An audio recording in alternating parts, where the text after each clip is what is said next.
চমৎকার একটা ঘটনা, কানগুলো খরগোশের কানের মতো খাড়া করে শোনেন। আল্লাহ রাসূল সাল্লাল্লাহু আলাইহি ওয়াসাল্লাম কোন একটা মজলিসে একজন আনসারী সাহাবীর ব্যাপারে ঘোষণা দিল, বলল এখন যে সাহাবী এসে বসবে সে সাহাবী জান্নাতি। আনসারী সাহাবী এসে বসলো, সবাই তো অবাক, আমাদের কারো ব্যাপারে বিশ্বনবী এই কথা বলল না, এই আনসারী সাহাবী জান্নাতি। আবার কয়েকদিন পরে আরেকটা মজলিসে বিশ্বনবী আবার ঘোষণা দিলেন, এই মুহূর্তে এমন একজন সাহাবী এসে এইখানে বসবে, এই সাহাবীটা জান্নাতি। সবাই খেয়াল করে দেখলো, আগের মজলিসে যেই লোকটাকে বিশ্বনবী জান্নাতি বলে ঘোষণা দিয়েছে, আজকেও ওই সাহাবী এসে ওই জায়গায় বসেছে। তৃতীয় দিন আবার বিশ্বনবী বললেন, এখন একজন সাহাবী এখানে এসে বসবে, সে জান্নাতি। সবাই খেয়াল করে দেখলো, ওই সাহাবীটাই আবার এসে বসেছে। সবাই অবাক, কি আজীব, কি আছে এই সাহাবীর মধ্যে, যে সাহাবীর ব্যাপারে খুদ বিশ্বনবী তিনবার ঘোষণা দিলেন যে সে জান্নাতি। সবচেয়ে বেশি অবাক হয়েছিলেন সাইয়েদনা আব্দুল্লাহ ইবনে আমর ইবনে আস। মনে মনে ভাবলেন, এটা তো চারটেখানে কোনো কথা না, বিশ্বনবীর অ্যানাউন্সমেন্ট। দুনিয়ার বুকে বিশ্বনবী তিনবার এই আনসারী সাহাবীকে জান্নাতি বলে ঘোষণা দিয়েছে, নিশ্চয়ই এই সাহাবীর এমন বিশেষ কোনো আমল আছে, এমন বিশেষত্ব আছে যেটা আমাদের মধ্যে নাই। যেমন করেই হোক এই সাহাবীর ভেতরের সব খবর আমার জানতে হবে।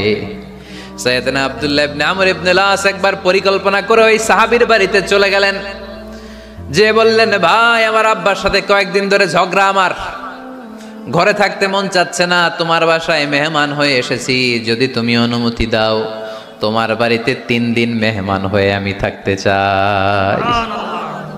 কখন এই আনসারী সাহাবী কি করে, 1 দিন 2 দিন 3 দিন পর্যন্ত ফলো করার পরে সাইয়েদনা আব্দুল্লাহ ইবনে আমর ইবনে আস এমন কোন বিশেষ আমল এই সাহাবীর মধ্যে খুঁজে পায় নাই।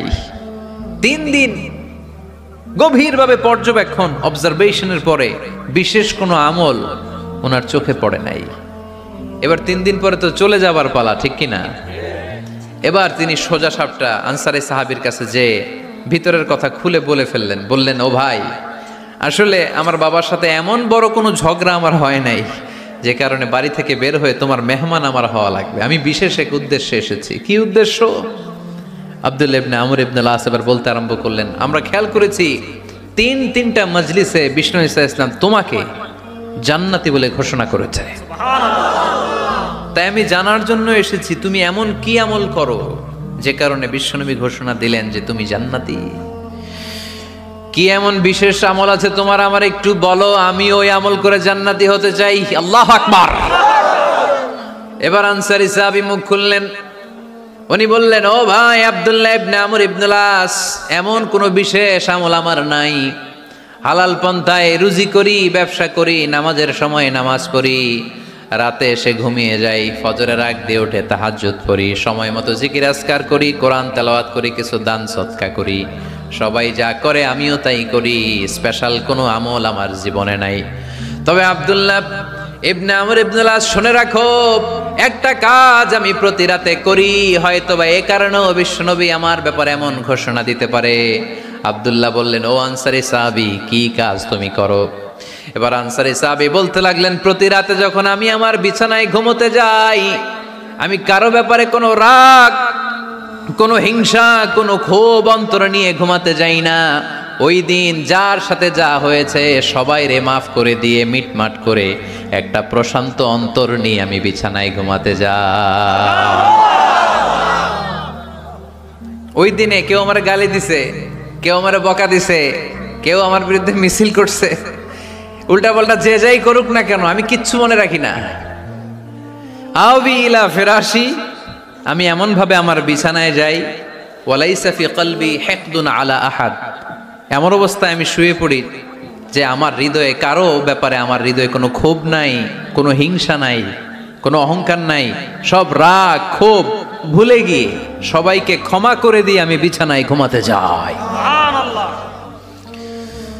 এজন্য বিশ্বনবী এই সাহাবীকে 3টা মজলিসের ভরা মজলিসের মধ্যে জান্নাতি বলে ঘোষণা করেছে। এই হাদিস থেকে শিক্ষা হলো, আমরাও যদি প্রতি রাতে বিছানায় ঘুমোতে যাওয়ার আগে সবাইরে মাফ করে দিয়ে মনের যত ক্ষোভ জ্বালা যন্ত্রণা আছে সব ভুলে যে বিছানায় ঘুমাতে পারি, এই সাহাবীর মতো আমাদেরকেও জান্নাতি হিসেবে কবুল করবে কে? পারবেন আজকে থেকে? ইনশাআল্লাহ। বিছানায় যাওয়ার আগে কি করবেন? আজকে সবাইরে মাফ করে দিব। যে আমার উপর জুলুম করছে ওই বিচার আল্লাহ করবে।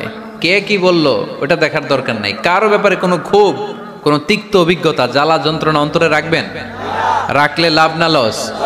এটা আরো জ্বালা দিবে আমারে, এটা আরো ভেতর থেকে কষ্ট দিবে। It will burn me inside, ভিতরে জ্বালিয়ে পুড়িয়ে শেষ করে দিবে। এগুলো বয়ে বেড়াতে চাই না আমি সব মাফ করে দিতে চাই। চিল্লায় বলো ঠিক কি না? এজন্য আল্লাহ বললেন, আমার মুত্তাকিন বান্দাদের 3 নাম্বার বৈশিষ্ট্য, তারা অন্যের প্রতি রাগ ক্ষোভ অন্তরে পুষে রাখে না। অন্তরে রাগ ক্ষোভ জ্বালা পেলে পুষে রাখে না, বরং সবাইকে মুত্তাকি বান্দারা ক্ষমা করে দেয়। পারা যাবে? কি করবেন? ক্ষমা করব। কি করবেন? 3টা গেল, আর কয়টা? 2 মিনিটে শেষ করে দিবেন ইনশাআল্লাহ। মোট মুত্তাকিনদের বৈশিষ্ট্য কয়টা? হ্যাঁ, গেছে কয়টা? 1 নম্বরটা কি ছিল বলেন? মাশাআল্লাহ, সুখে দুঃখে, সুখে দুঃখে সবসময় দান করা। 2 নাম্বার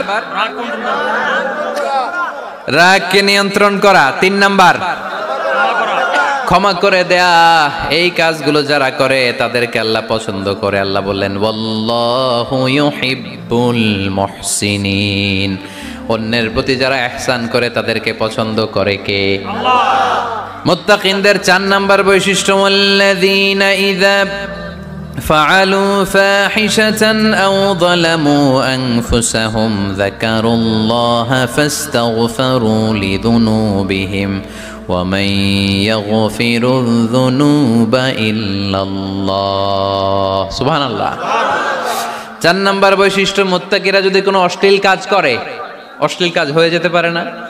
যুবক ভাইরা, তোমাদের ওয়াজ ভুল হইতে পারে। ভুল করে পরকীয়ায় জড়ায় গেছো, বিবাহ বহির্ভূত সম্পর্কে জড়ায় গেছো, খারাপ সম্পর্কে জড়ায় গেছে কেউ, অশ্লীল কাজ করে ফেলছে, ব্লু ফিল্ম দেখে ফেলছে, নিজের উপর নিজে জুলুম করে ফেলছে। ক্ষমার দরজা মনে হয় বন্ধ। হ্যাঁ, খোলা আছে না নেই? আল্লাহ বললেন, আল্লাযীনা ইযা ফাআলু ফাহিশাতান আও যালামু আনফুসাহুম। মুত্তাকিনরা যেহেতু মানুষ, ভুল তাদের হতেই পারে, ভুলের ঊর্ধ্বে কেউ না, ঠিক কি না? মুত্তাকিনরা যদি ভুল করে ফেলে, অন্যায় করে ফেলে, অশ্লীল কাজ করে ফেলে, স্মরণ হওয়া মাত্রই যাকারুল্লাহ, তারা আল্লাহর স্মরণ করে। They return back to their lord, তারা আল্লাহর দিকে ফিরে আসে। তারা পাপের জন্য অনুতপ্ত হয়, কারণ সবাই পাপী। কথা কন, পাপ করেন না এরকম আল্লাহর ওলি কারা কারা দেখি? পিছনেও নাই।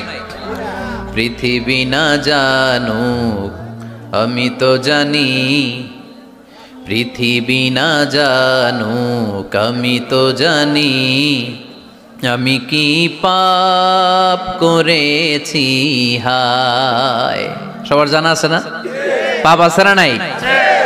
আমার পাপের করলে বিচার, বাঁচার আমার নাই উপায়, দয়াময় প্রভু মাফ করো আমায়, মাফ করো আমায়। পড়েন আমিন। তার মানে মুত্তাকিনদের 4 নাম্বার বৈশিষ্ট্য, মুত্তাকিরা যদি কোনো পাপ করে ফেলে, যাকারুল্লাহ, সাথে সাথে স্মরণ করে কারে? আল্লাহ। অনুতপ্ত হয়, ফাস্তাগফিরু লিযুনুবিহিম, তারা তাদের পাপের জন্য আল্লাহর কাছে ক্ষমা চায়।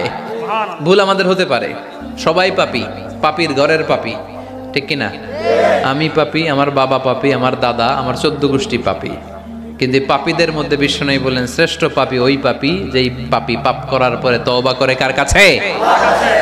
মুত্তাকিদের ভুল হতে পারে, যেহেতু মানুষ, যদি ভুল করে ফেলে তারা অনুতপ্ত হয়, আল্লাহর কাছে ক্ষমা চায়, কারণ তারা জানে, ওয়ামাই ইয়াগফিরুয যুনুবা ইল্লাল্লাহ। মুত্তাকিরা জানে আল্লাহ ছাড়া ক্ষমা করার কেউ নাই। আমাদেরকে মাফ করে কে? ক্ষমা করে কে? যদি ভুল হয়ে যায়, অন্যায় হয়ে যায়, পাপ হয়ে যায়, চোখের পানি ছেড়ে দিয়ে আল্লাহরে ডেকে বলেন, আল্লাহ আমি ছাড়া তোমার গোলামের অভাব নাই।